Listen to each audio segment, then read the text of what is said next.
If I keep things under control, I get results and I feel good. Does this sound familiar? This belief may be holding you back. Here's why.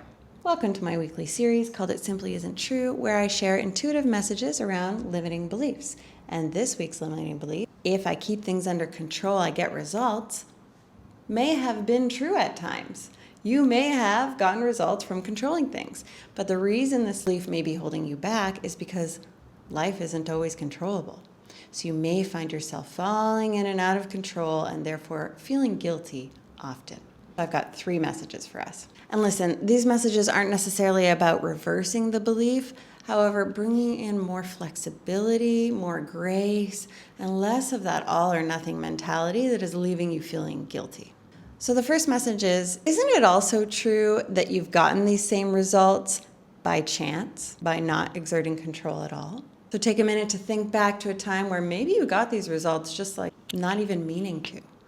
Or if you can't think of that example, I'm sure you can think of someone else out there who has gotten these results and isn't exerting a bunch of control. And all of this is just to show you that there is another way to help you bring in some more grace and flexibility. Okay, second message is, think about what all this strict control is doing to your wild side. I'll tell you what it's doing to her. It is caging her. And then when one day she's able to escape the cage, she may be feral, okay? She's gonna go wild.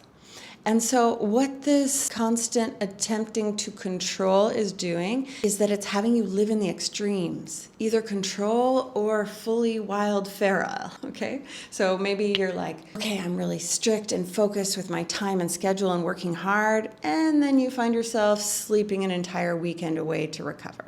Or maybe you're super strict with your diet and exercise, and then you find yourself binging. Whatever it's doing, it's limiting your ability to live somewhere in the middle. And somewhere in the middle has way more grace. Okay, and third message. So I soften my attempts to control. Now what? How do I get results? You listen. So when we're exerting control, we're really exerting our own agenda, how we believe things are going to go and in what timing. And that leaves very little room to listen to what actually is. And when we soften that control, we're able to listen to what our body wants or needs. We're able to listen to what our energy is capable of that day. We're able to listen to the needs of our relationships, our children. And ultimately, we're able to listen to what God is trying to tell us. And all of this will help you to get those results in another way.